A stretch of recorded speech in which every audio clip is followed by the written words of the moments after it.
Well, it's a very flattering interpretation. I don't know if I think that deeply about myself. The only thing I would add to that is, I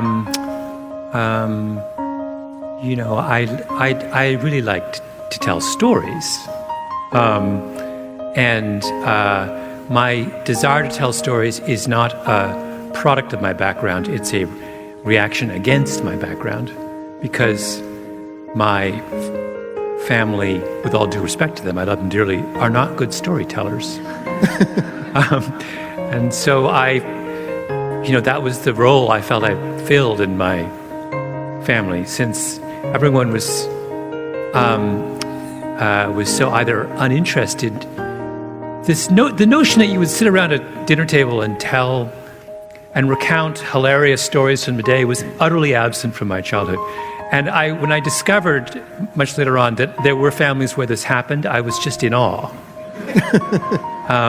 So that was, so that's there's two kinds of influences. There's negative and positive influences. You just left out the negative ones, I think. Well, my mother Nature from her? is very quiet. So she is a lovely writer and a great storyteller when she writes, but she's not one to regale the room. My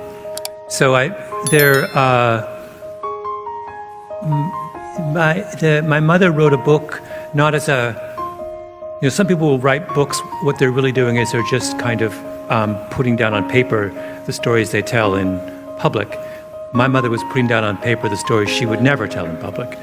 And it's funny that, she's not unusual in this. This is why I always urge people to sit down with their parents while their parents are still with them and turn on the tape recorder and force them to tell stories, because surprising numbers of people don't, unless they're forced to, or unless it's a deliberate act, don't tell the stories from their life that are meaningful.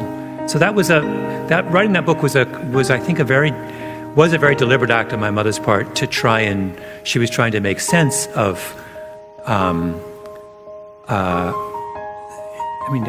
one hesitates to call one's own mother's life extraordinary. It wasn't that it was extraordinary, it was just unusual.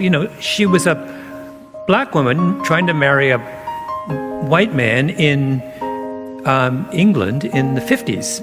So it was, they were a little bit of an oddity. Can I tell my favorite story about my father from this era? So my father, they get married and they move back to Jamaica. My father is teaching mathematics at University of West Indies in the early 60s, 61, and he needs to get, I love this story. But this is a story my father did not tell me until 3 years ago, which tells you something about stories. And so 3 years ago, he somehow just comes out and tells, so at 61, he needs a particular textbook, and this being 1961, you can't go online, so he writes to all the libraries, and turns out the closest library to Kingston, Jamaica that has this book that he needs for his research is Georgia Tech. So he writes to Georgia Tech and says, can I come and use your library? And they say, yes. And so he makes preparations, and it means sailing from Kingston to Miami and taking a bus from Miami to Atlanta because he doesn't have any money. What he doesn't realize is that they said yes, but then the person who said yes got in trouble for saying yes before they figured out his race, because all they knew was that a man from the University of West Indies was planning to use their library, and of course their library in 1961 would have been segregated. And so it set off this huge commotion at Georgia Tech as they tried to figure out whether my father was white or black. And so they try and find, is there they figure out where he got his PhD. Could they find some kind of yearbook? They couldn't. They tried to get in touch with his thesis advisor, couldn't get his name. Couldn't just call him, because of course you can't place a call to Kingston in 1961 and just sort of ask.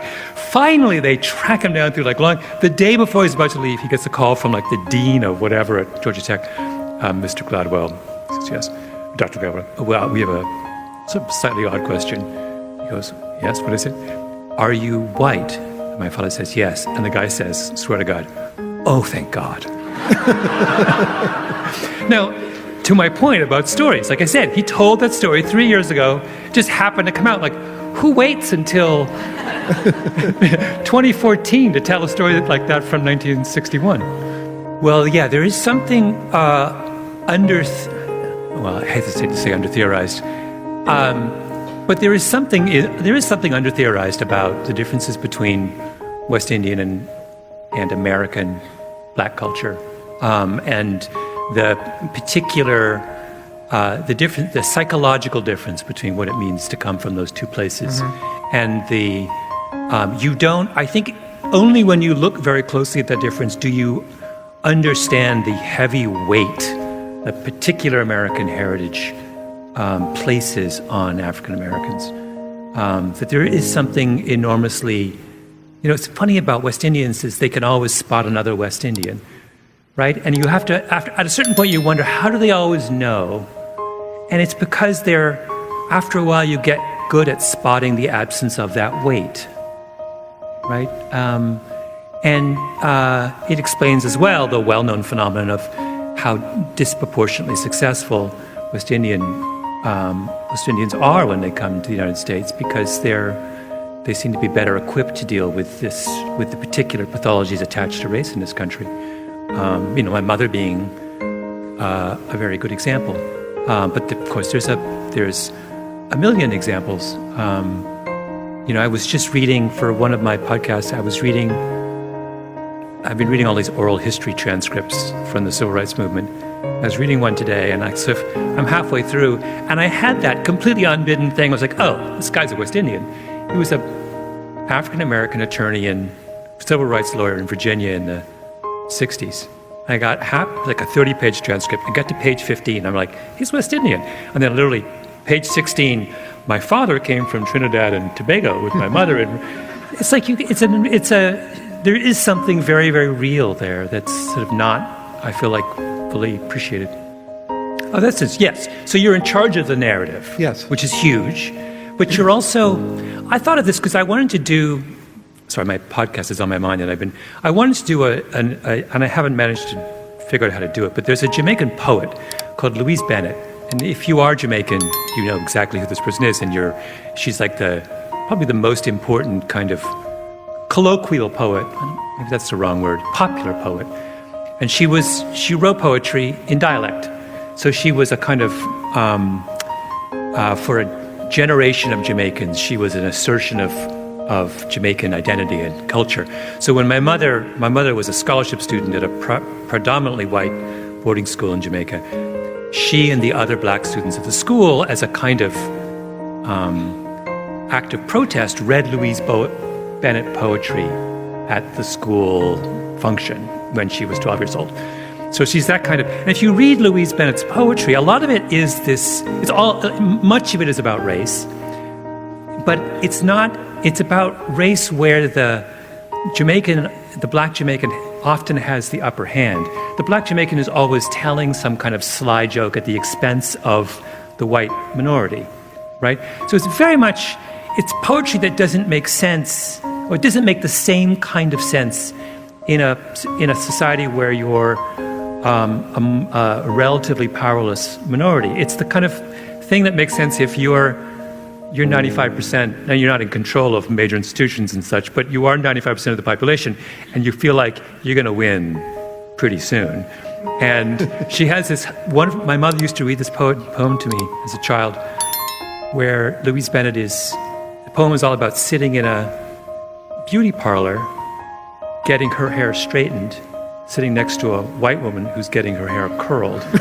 And the joke is that the white woman's paying a lot more to get her hair curled than Louise Bennett is to get her hair straightened. Like, that's the point, right? It's like, it's all this kind of subtle one-upmanship. But that's very Jamaican. I would put Army, if I had to rank those, Army 1. Okay.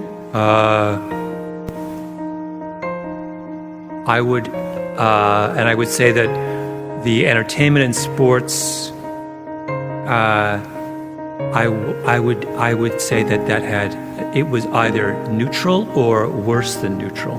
Why worse than neutral? Because I actually think if we were to take the long view, and we would look at this from 100 years from now, we would say that the fact that that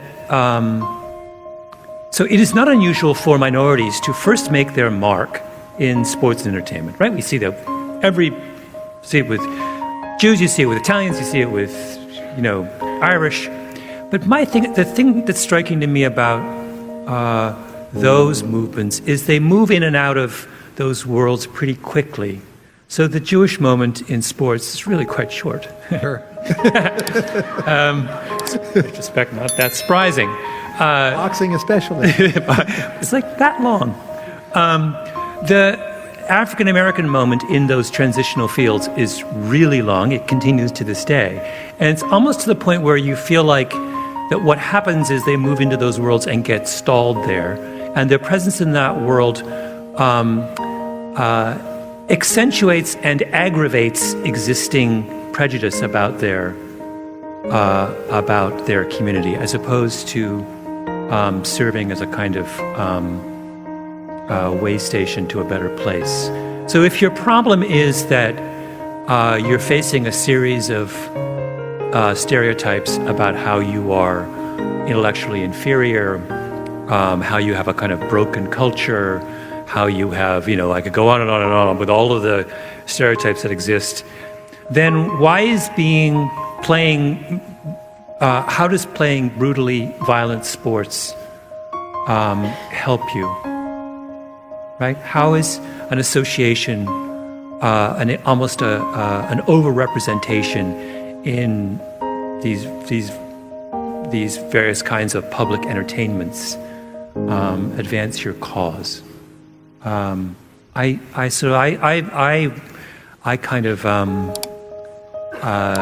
for those areas when those things when they're transitional, and I'm against them when they seem like dead ends. Well, it's funny. I was just both read the great book on this is Daryl Scott's Contempt and Pity. He's a very good black historian at Howard, I believe. Yes, he's the chair of history at Howard, and points out he has much to say. So I got quite taken when I was doing this season of my podcast with the black critique of Brown. And the black critique of Brown starts with some of that psychological research, because the psychological research is profoundly problematic on many levels.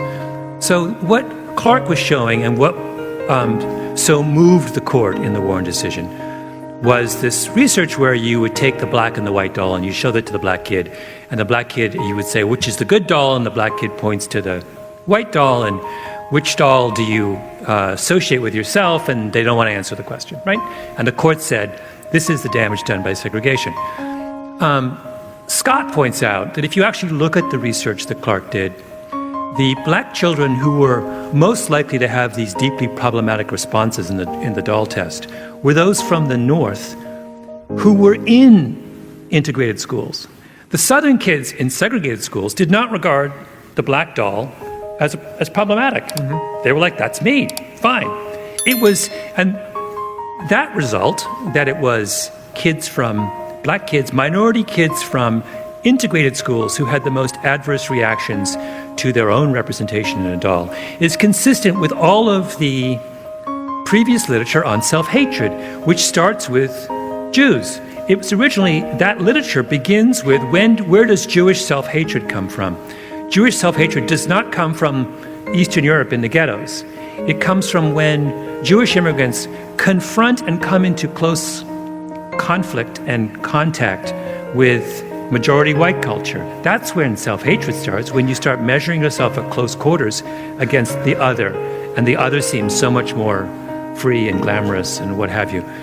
So in other words, the Warren Court picks the wrong research. This has nothing to do with the problem caused. There are all kinds of problems caused by segregation. This happens to be not one of them. So why does the Warren Court do that? Because they're trafficking, this is Scott's argument, they are trafficking in an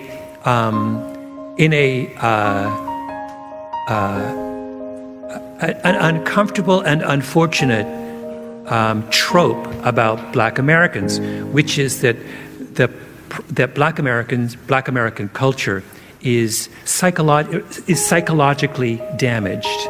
That there is something, that the problem with Black people is not that denied power, or that their doors are closed to them, or that, no, it's because that there's something at their core, their family life and their psyches have in some way been crushed or distorted or harmed by their history, right? It personalizes the struggle. So by personalizing the struggle, what the Warren Court is trying to do is to manufacture an argument against segregation that will be acceptable to white people, particularly Southern white people. And so what they're saying is, like, look, it's not you that's the problem. It's black people they're harmed in their hearts, and we have to, like, usher them into the mainstream. They're not making the correct argument, which was, you guys have been messing with these people for 200 years. Stop, right? Like, they can't make that argument because Warren desperately wants a majority. He wants a 9-0 majority on the court. So instead, they construct this, in retrospect, deeply offensive argument about how it's all about black people carrying this, and using social science in a way that's actually quite deeply problematic, right? It's not what the social science said. Mixed race. Really? Never heard of that. It doesn't apply to me, certainly. No one has lived a more risk-averse life than me. So, but I don't know. I mean, although I have enormous respect for both those economists, this isn't one of those highly imaginative use of correlations, is it? Sometimes they lose economists. me. Sometimes the economists lose me when they play those games. Why doesn't Louis Vuitton sell a $59 bag? Because Louis Vuitton doesn't want to be in the commodity bag business. They would rather sell a small number of bags at $10,000 each. But Harvard could take in 2x and not lower tuition, I suspect. Harvard could take in 10x. 10x and not lower still tuition. Have $40 billion left over. No, I think look, these guys are they're in the luxury handbag business. They're not in the education business. They are interested in sustaining a certain brand equity, and they see expanding the size of their schools as diluting their brand equity in exactly the same manner as Louis Vuitton does. Louis Vuitton is not going to open a Louis Vuitton store across the street, right? In that building over there next to the Starbucks, and they're not going to do it, even though there may be people right here who want to go and buy a Louis Vuitton bag right now. They're very conscious of maintaining that aura of exclusivity. That's all Harvard is doing. If you thought for a moment their primary motivation was in educating as many people as they could, as well as they could, then I think you're living in a dream world, right? This is not, I was walking around, this is a tangent. I was in DC this weekend, and I went for a walk with a friend of mine, and we went to Dunbarton Oaks. It's gorgeous facility, and it was given to Harvard University in 1940 by Robert Bliss Wood in its entirety. I happen to know that for complicated reasons that I shouldn't go into, that the endowment attached to Dunbarton Oaks has many, many zeros. Let's just say that the endowment attached to Dunbarton Oaks is larger than the endowments of all but a tiny fraction of American colleges. And I also know that, we all know that on the grounds of Dunbarton Oaks, they have a museum where there's one of the great collections of pre-Columbian art in the world. So as I was walking around the grounds of Dunbarton Oaks, I asked myself, this is a facility owned by a nonprofit institution which receives enormous tax benefits from the American taxpayer, and which has an astonishing sum of money attached to it. Why can't I see the art? And why does no one get upset about this, by the way? I'm allowed to walk around the Rose Garden. Whoopee, right? There's lots of... Surely I should see the art. I am, as an American taxpayer, subsidizing this institution, and yet it's like... And why are there no Why aren't they bringing in, when was the last time they brought in a busload of high school students to Dunbarton Oaks to walk them through the pre-Columbian art collection? Has it ever happened? You had a great post on Marginal Revolution, remember you, very short, in which you said that you were giving a list of things you thought needed to be done in the world of economics. And one of them was you said endowments are under-theorized. Yes. And I read that and I went, I'm going to steal that phrase. Totally under-theorized. So one of the greatest philanthropists of the 20th century was Julius Rosenwald, the guy who makes Sears, an enormously wealthy man in the kind of 20s and 30s. And he starts the Rosenwald Fund. And what does the Rosenwald Fund do? It sets aside a sum of money, which in today's dollars would be, I've forgotten, but probably close to $1 billion. And he decides what he wants to do is to go throughout the South and build public schools throughout the South in African-American communities. And one of his rules is no endowments. He said, we're going to spend it to zero. Mm-hmm. And they spent it to zero. And to this day, there has actually been some really lovely economic work measuring the economic impact of the Rosenwald schools. And it's not subtle. If you look at the list of things that made a tangible difference in the South in the first half of the 20th century, Rosenwald schools is way up there. And why did he get way up there? Because he went to zero, right? If he set up an endowment to fund the building of schools for African Americans in the South, we would still be building schools for African Americans in the South. It would be a 100-year-long project, right? You would, instead of running through $1 billion, you would run through 5% of $1 billion every year. So the very fact that you set up an endowment means that you have decided before you start to minimize your impact, right? I'm going to take your dollar and I'm going to commit to spending 5 cents of it every year, right? That's the craziest thing I've ever heard.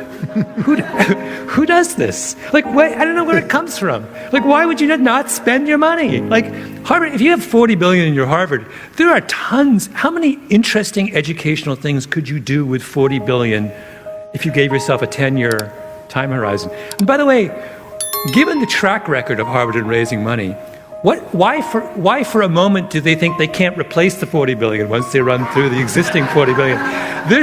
They have proven over and over again that there's one thing at which they truly are world class, and that's raising money, right? So like the irrationality, it's irrationality upon irrationality, right? They haven't even owned up to the one thing that they're truly world class at. Can I start at the beginning? Start at the beginning. Okay. I would start by I would establish a set of baseline criteria for admissions, and then I would have a lottery after that. So if you are someone you're in the top 2% of your high school class, or whatever, 5%, whatever cutoff we want, following test scores at a certain point, whatever cutoff we want, some minimum number of other things you do, you just go into the pot, and we're pulling out names.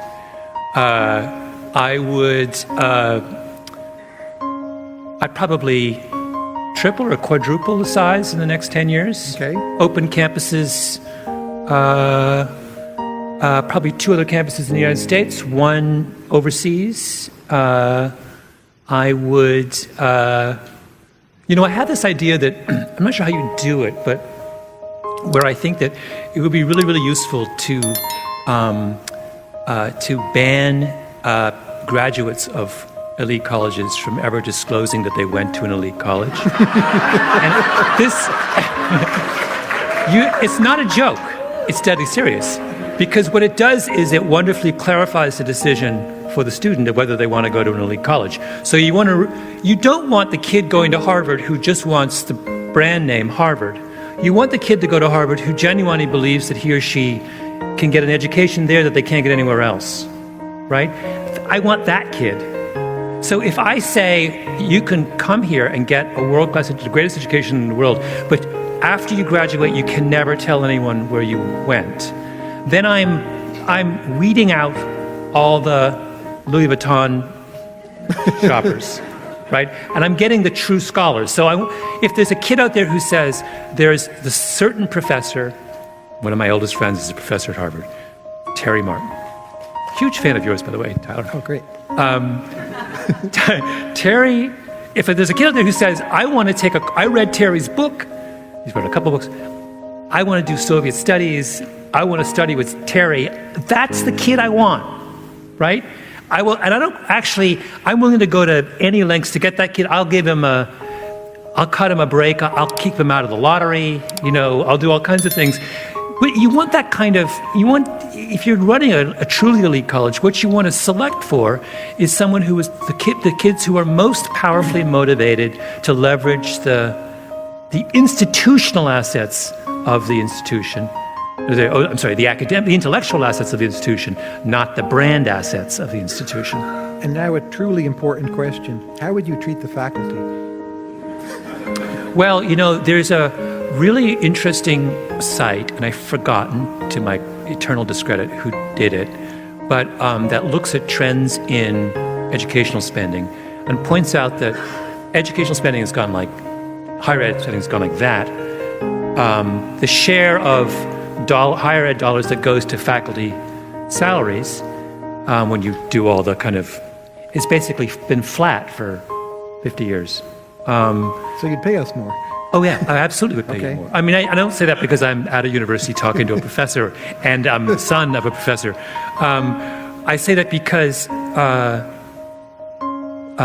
because it seems crazy to have to put academics in the kind of professional firmament. It seems crazy to have them losing ground to other professions when you would think that the importance in a modern society of having world-class faculty would be greater. And to the extent, I'm not saying that if you pay academics properly more, you're going to get better academics necessarily, but I do think it's not a bad idea if you want to reward people going into that profession. Human potential and talent, that's a key theme running through. Who wrote Sports Gene is really, really interesting on this subject with respect to sports, and points out that what really makes for successful elite athletes is a broad early base. So the last thing you want to do is to over-specialize too soon with a kid for a number of reasons.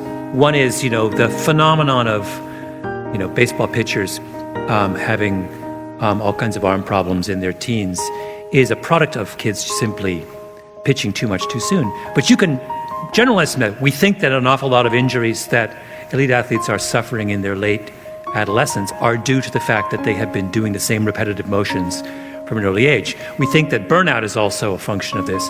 But there also is a very interesting argument beyond those to say that there is a body of skills that you only learn if you have a broad early base. So the basketball analogy would be,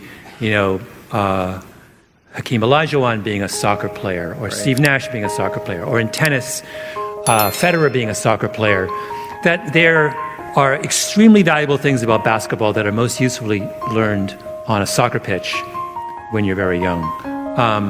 That is a beautiful analogy for academic work as well, or for any sort of intellectual work, that the best preparation for something over here when you're very young may be something over here. And then the third thing is that the most important, and the thing you're alluding to, is that we do a really bad job of spotting early talent simply because you can't spot. I'm a runner, and every runner knows this. The kids who are the great runners in their early teens, and I was one of them, are not the ones who end up being the world-class athletes. Sometimes they are, but there's a huge changeover in the ranking of runners between 12 and 18. At least, when I look at the ranks of world-class runners and you look at their times, at least half of them had mediocre times in there. I was, at the age of 13, the fastest miler for my age in Canada. By 21, I was useless and washed up, and no longer. And the kids, there was a kid who I used to destroy when I was 13. He went on to be essentially world class. right on the fringes of world class. I used to kill him. I mean, it was just not even close. And anyone looking at the two of us at 13 would say, Gladwell's the talent. This other guy is like, boy, he should take up, he was this, he was terrible.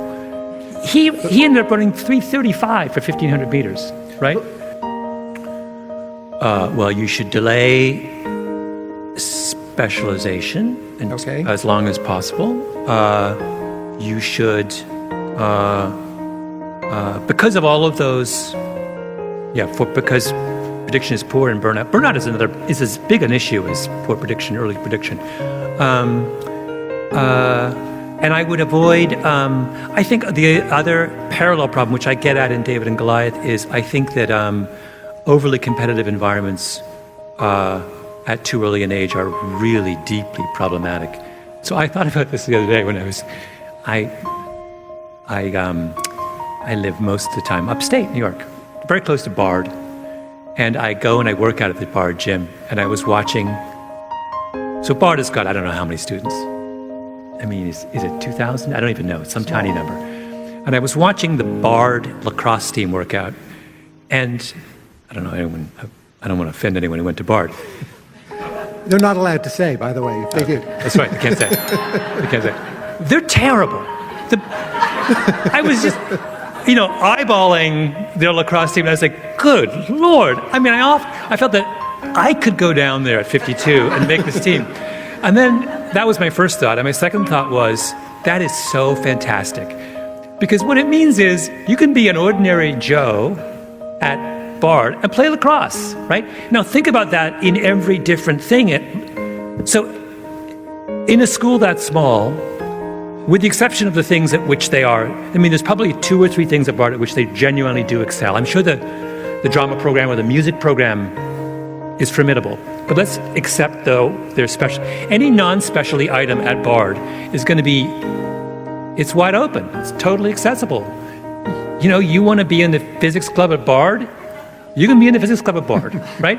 And that is a massively underrated thing. So in other words, there's a continuum here, and exclusivity is at one end, and opportunity is at the other end. And people constantly are confusing these two things and thinking that in exclusivity and in elite status is opportunity. False. Eventually, that's where the opportunities lie. They don't lie there when you're 16 or 17, and when what is required of you is experimentation. If you want your 17-year-old to explore the world, send your 17-year-old to a place where the world can be explored. The world cannot be explored at a super elite university, right? It's impossible. I talk about in David and Goliath the phenomenon of very, very, very, very good science and math students going to elite colleges and dropping out at enormously high rates because they're in the 99th percentile and they're in a class full of people in the 99.9th percentile. And when you are in the 99th percentile and you're up against someone in the 99.99th percentile, you feel stupid, right? Even though you will never again in your life, unless you want to be an academic at MIT in physics, be surrounded by people that smart, right? It's over after that. Then you go back to the real world and you're smart again. So why would you artificially put yourself in a situation where you feel so dumb that you stop doing the very thing that you went to school to do? That is bananas. That is like, and why this isn't a fact that people, like, when I was in college, I went out for the University of Toronto newspaper, and they wouldn't give me a job. It was too hard to get in. They're brilliant people. So what did I do? I wrote for my pathetic joke we had a residential college. We put out this kind of joke thing every couple weeks. And it was insanely fun. It was like, I could do whatever I wanted. Nobody cared. We made up all kinds of crazy... I mean, in the end, I had a way better experience than I would have had if I was at the highly competitive newspaper. I've never forgotten that, right? By virtue of being this kind of lame, forgotten thing, I got to do more fun stuff and have a much better time than I would have at the proper newspaper. This drives me... Well, it clearly drives me crazy. I mean to say it drives me crazy. What are you not doing enough of? Well, I mean, I suppose I could expand on this notion of kind of that to encourage experimentation and open opportunities, one must also be much more tolerant of mediocrity. And that, the notion that there can be something lovely in mediocrity is, to borrow one of your favorite phrases, and now mine, is under-theorized. And I wonder whether sort of making the world safe for mediocrity is not a very worthy goal of teaching, because not only because in order to the people who will one day be good need to pass through mediocrity on their way to being good, but also that it's like I said, it's the gateway to experimentation, a kind of. And I don't know where one sort of how that practically translates in a teaching session, but I think it's. That's a very Tocquevillian answer. What is it that long-distance runners are not doing correctly? What is their equivalent of the underhanded free throw? Oh.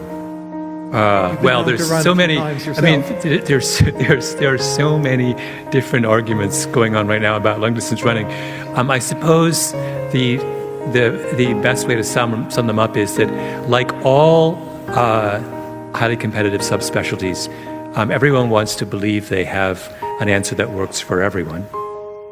When in fact the truth is that there's probably 10 different ways to train effectively for long distance, and we're just slow to understand how variable runners are. The one interesting thing, the most interesting thing happening in distance running right now is the rise of Japan as a distance running power.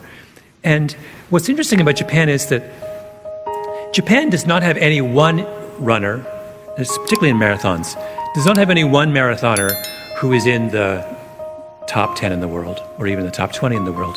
But they have an enormous number of people who are in the top 100. And so your notion of whether Japan is a distance running power depends on how you choose to define distance running power. So we have one definition that we use where we say we recognize a country as being very good at distance running if they have lots and lots of people in the top 10. But that strikes me as being incredibly arbitrary. And it goes to my point about we're not encouraging mediocrity. Why?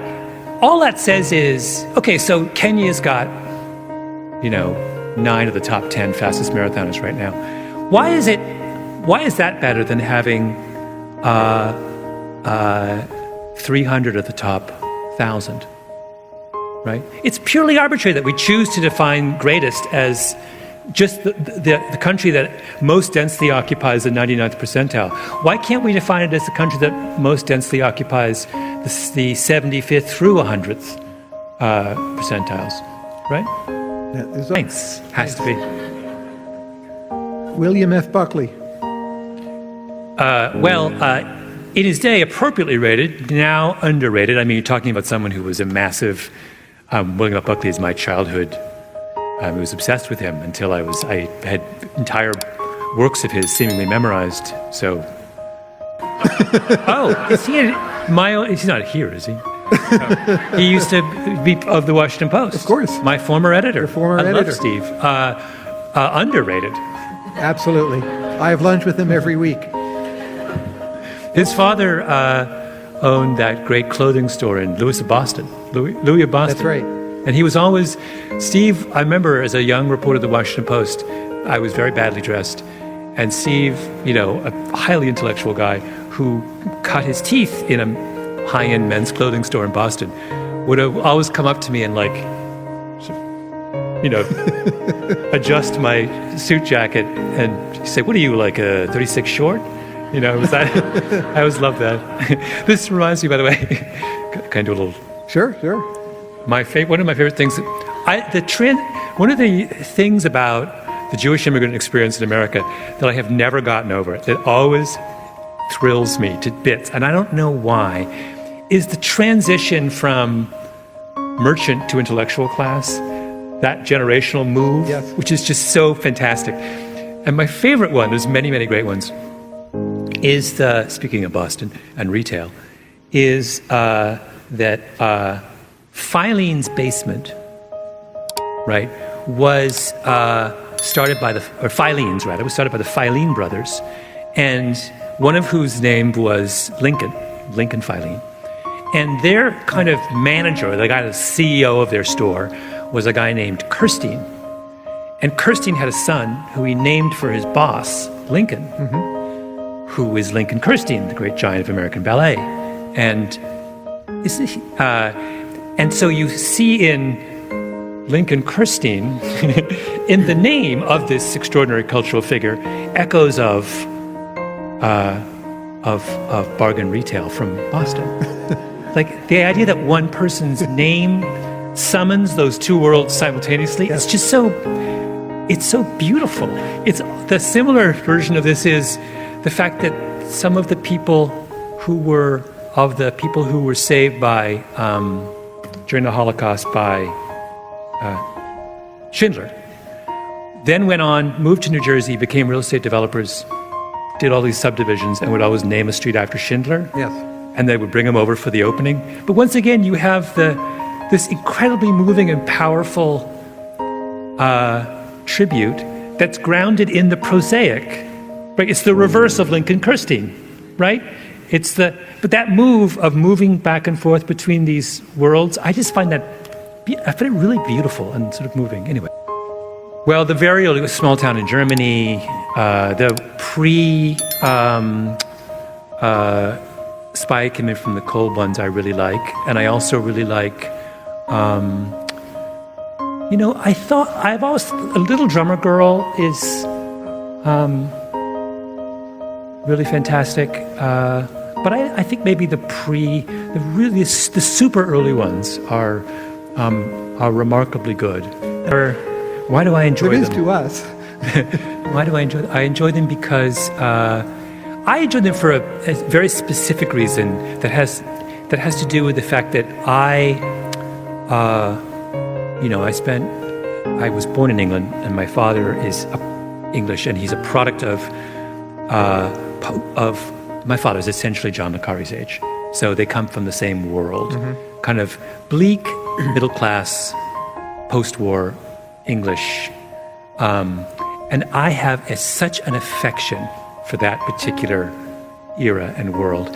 And when I go back to London, I was just in London, I find myself, I gravitate to those parts of London that still look that way. Yes. Because to me, that's what London is. London is not the shiny, rich London of today, and London is not the gorgeous, historic. What's London to me is kind of 1950. And that weird moment when you're walking down a street in East London and there you see a block that was clearly bombed, and they built something clearly in 1948 that just abuts something that was built in 1820. That thing, whenever I see that, it just gets me every time.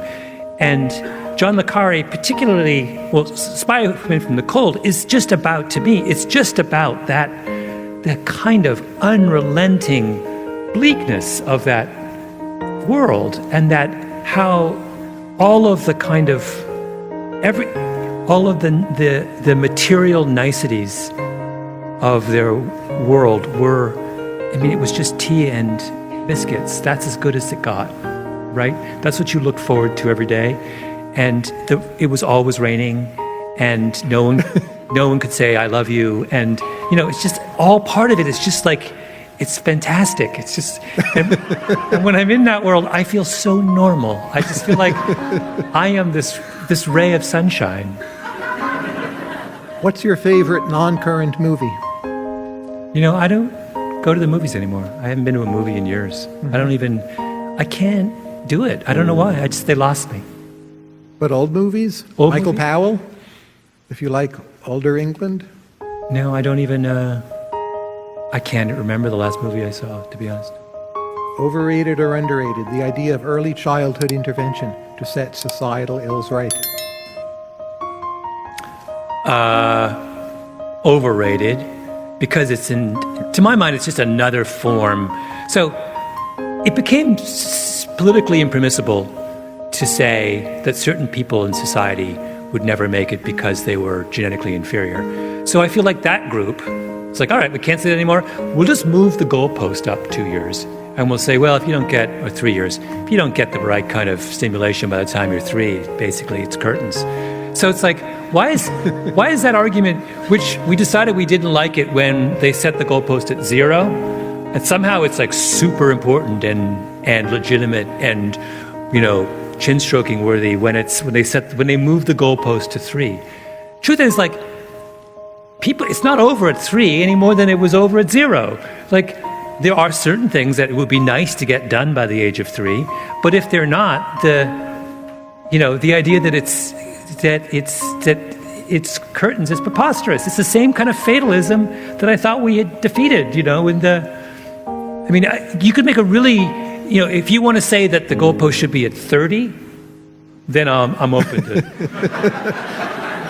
Would you settle for 55? 55.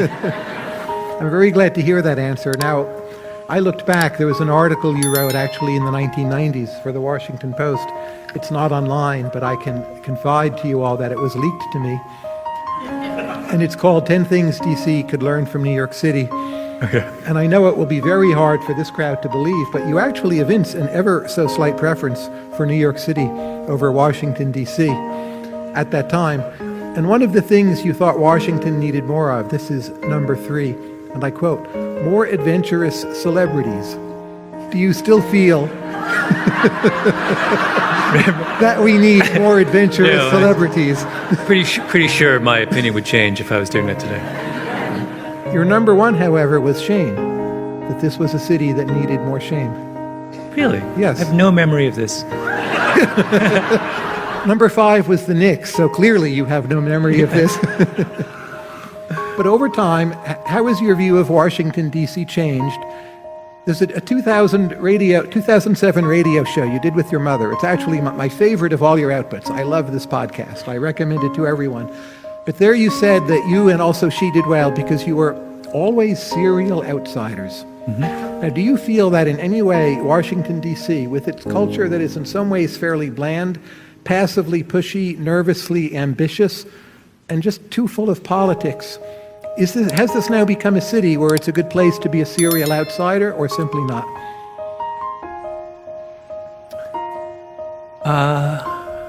Wow.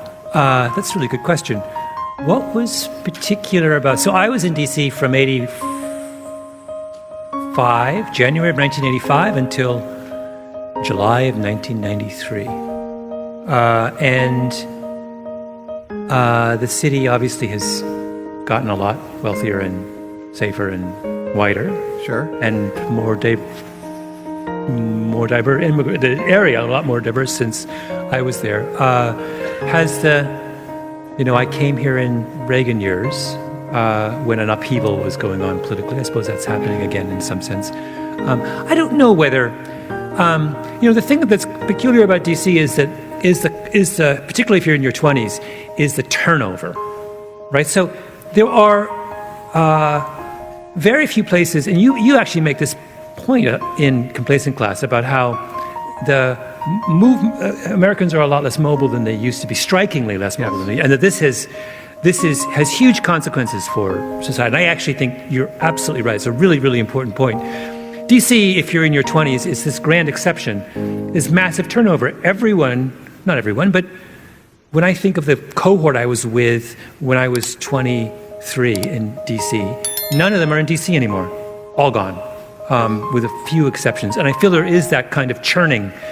And that churning is really, really useful in terms of giving people opportunities to look at what's going on from an outsider's perspective. Because you're not committing to the city, you're outside of there's the permanent Washington, and in your 20s, you're not part of permanent Washington. You're skipping through from, in this kind of, you're kind of ringing the permanent city. And that was what made my time here so special. If I had stayed, I feel like it would, in my memory, have diminished a little bit. By the way, in the 90s, you also wrote a profile of Pat Buchanan, which I would encourage you to reread. You may be surprised by your own prescience. You would have to change a few words in the article, but much of it would apply today. Do you think New York City and Manhattan in particular, is that still a good place to be a serial outsider? And what is it that you do in general to keep yourself as a serial outsider? Well, I leave Manhattan. Where do you go?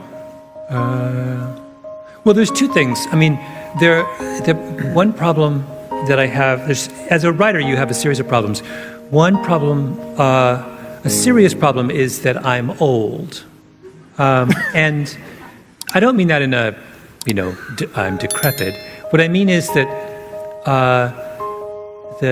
it's very important if you are a writer to remain kind of current. And the greatest danger you face is this sort of fossilization of your positions and views. One of the main reasons that I wanted to do a podcast is that a podcast forces me out of my age cohort and puts me back in the land of people in their 20s and 30s, primarily. And that's, I'm not being Peter Pan. I'm trying to kind of rejuvenate my thinking, because you become aware in you have a kind of, many professionals have a kind of professional peak in your 40s, and then you can feel yourself, your views hardening, and you feel yourself closing off to new ideas. And the minute you see yourself rolling your eyes at something, that's what the kids think. Then you realize the end is nigh.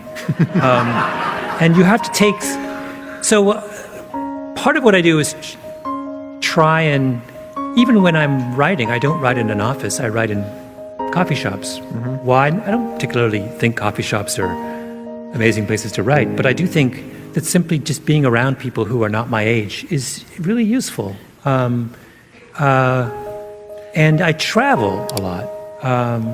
And that's a really, really useful way of breaking out of bad intellectual habits, and to remind yourself about what the rest of the world is like.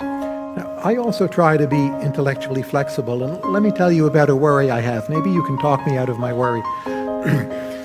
I worry that insofar as one is intellectually flexible on any particular thing, it becomes a way actually of protecting some broader and more hidden edifice. That there's a kind of oddly hidden desperation or even pessimism embedded in certain kind of flexibilities. And there's something to be said for erecting a quite rigid structure, which people tend to do more when they're young. And then it can be toppled. So one becomes quote unquote wiser, more flexible, more willing to revise. You've written about how different columns, they're opening questions. They're to get people to think. And I worry in my own writing when I try to do this, that in some ways it's a deeper dogmatism than erecting the highly dogmatic structure which can be toppled. Do you have that same worry, or how do you see those trade-offs? Do you see what I'm saying? We're at the point in the conversation where you reveal yourself to be much smarter than I am. I've never thought it through that deeply. I think, because I don't think of myself as having a edifice. So I have a series of positions and feelings about things. So you said early on that you thought of my work as being optimistic. So I feel that's a feeling and not an edifice. I don't have a formal reason to be optimistic. I'm just an optimistic person. I have a physiological optimism as opposed to an intellectual optimism. And also I don't understand what the point would be if you weren't optimistic. Like, why would you get up if you... Well, I know people who enjoy their own pessimism in a strange way. Also, I don't think you can be an athlete, to come back to running, you can't really be an athlete and be a pessimist. Why? The whole point of being an athlete is you're building towards something, right? You don't just work out to work out. You work out because there's something out there that you're trying to... Anyway, that's the side point. But I sort of think of... here's a good example. On the Affordable Care Act, I have changed my mind 6-7 times. And I'm not toggling back and forth between pro and con. I feel like I'm jumping around. I'm eminently persuadable on it. And what that has done is it's been very, very useful now, because now it's very fashionable for liberals to be super into the Affordable Care Act because it's under fire. I feel myself being sucked in that direction. But then I remember, wait a minute, I've been I've been bouncing around for 5 years on this. Why am I suddenly, just because it's politically expedient, running to defense of this thing, which literally a year ago, if you quoted me at a party, I would be the guy saying, and here's another problem with that, and right? And, this is still the best book I read about on healthcare was an out-and-out attack on Obamacare. So so I kind of, that to me that's really useful, to kind of turn over and accept the fact that 50% of the time you're going to be wrong on these kind of things, but that's fine. Now, it's been said that satire sometimes reaffirms power, while poetry affirms only its own power. You have a podcast where you express a worry that Tina Fey, by mimicking and satirizing Sarah Palin, actually made her more acceptable and more likable in doing so. So fast forward to the current moment, we have Saturday Night Live, Alec Baldwin and Donald Trump. Is that useful satire? Is it not sufficiently negative? Should we be deploying poetry, or is that the effective medium for social commentary? Well, I don't like the Alec Baldwin, Donald Trump. I don't think actually if you compare it to the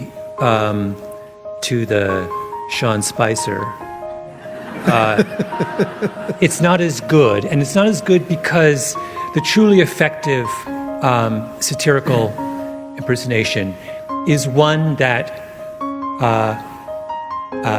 finds something essential about the character and magnifies it, something buried that you wouldn't ordinarily have seen or have glimpsed in that person, and draw. So with the Spicer impersonation, why that's so brilliant is that it draws out his anger. He's angry at being put in this impossible position, right? That is the essence of that character. So how does a person respond to this? It's almost an absurd position he's in, right? And he has this kind of, it's not sublimated, it's there, this kind of rage at in every one of his utterances, I can't fucking believe that I am in this. And so that Saturday Night Live impersonation gets beautifully at that thing. It satirizes that. And so when, I've forgotten the name of the woman who does it. Yes, when Melissa McCarthy, when she picks up the podium and back, that's an absurd illustration of that fundamental point. But the Alec Baldwin Trump doesn't get at something essential about Trump. It simply takes his mannerisms and exaggerates them slightly, but he hasn't mined Trump.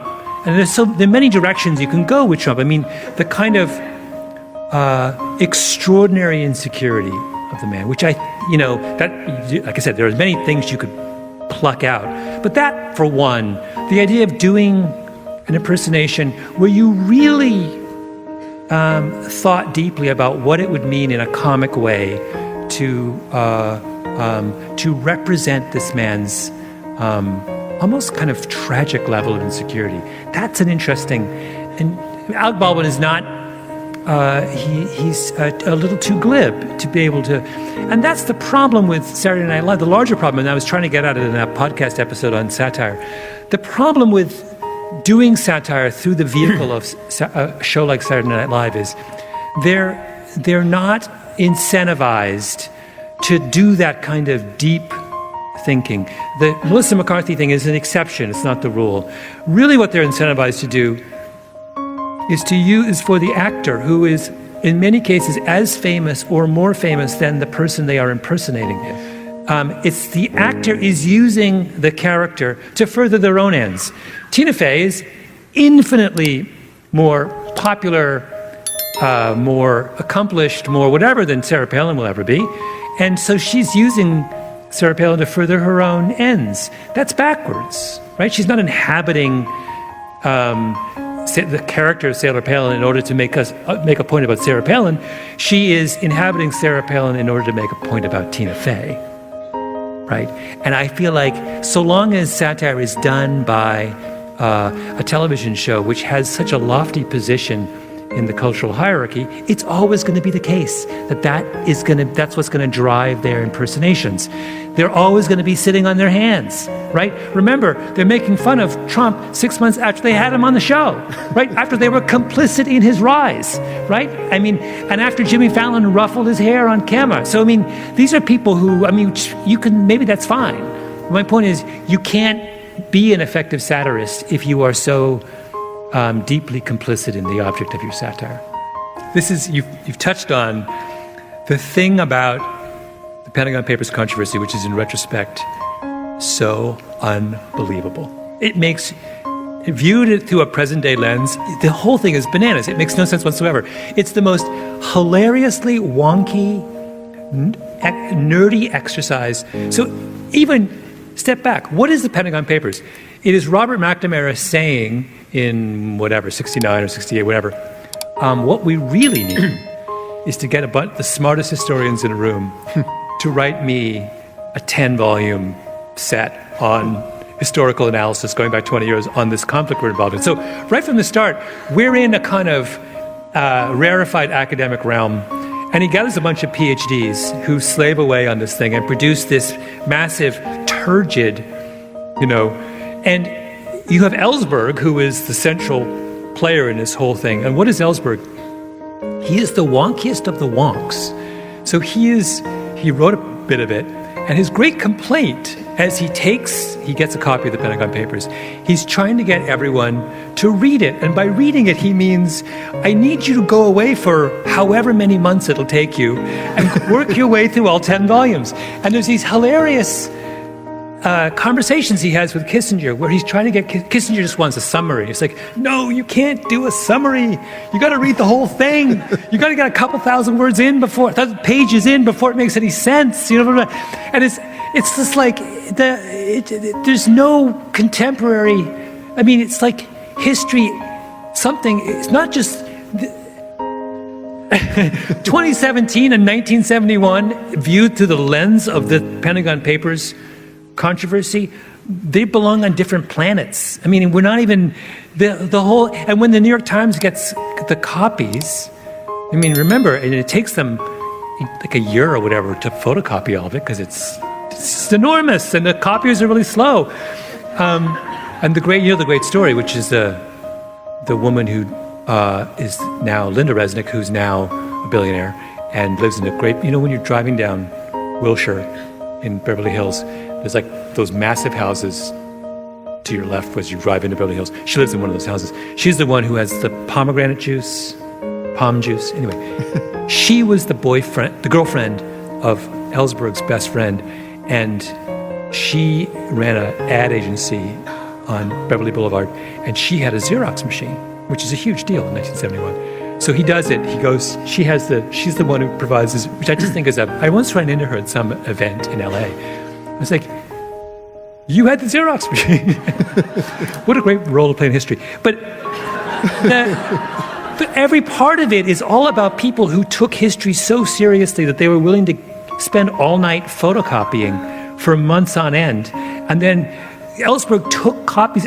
He went around the Capitol also trying to get senators to read it. And, it's just this long and his big, and over again, the complaint that drove him to leak it to the New York Times was that no one's taking this seriously. And what does the New York Times do when they get the copies? They rent a room, 2 rooms in the Hilton, like right next to the New York Times headquarters, put a guard out front, and then spend months reading it. Again, months reading it, months. Like it's just this kind of thing that it's just, imagine today if this thing dropped. I don't even know how we would, people would have to do takes that would come out within 6 hours. They'd have to do an executive summary of the executive summary in order to be able to, it belongs to a different era. I almost feel like it's the last, it feels like it is the final act in an intellectual era in American life when institutionalized government was expected to comport itself according to standards and norms that came from the academy.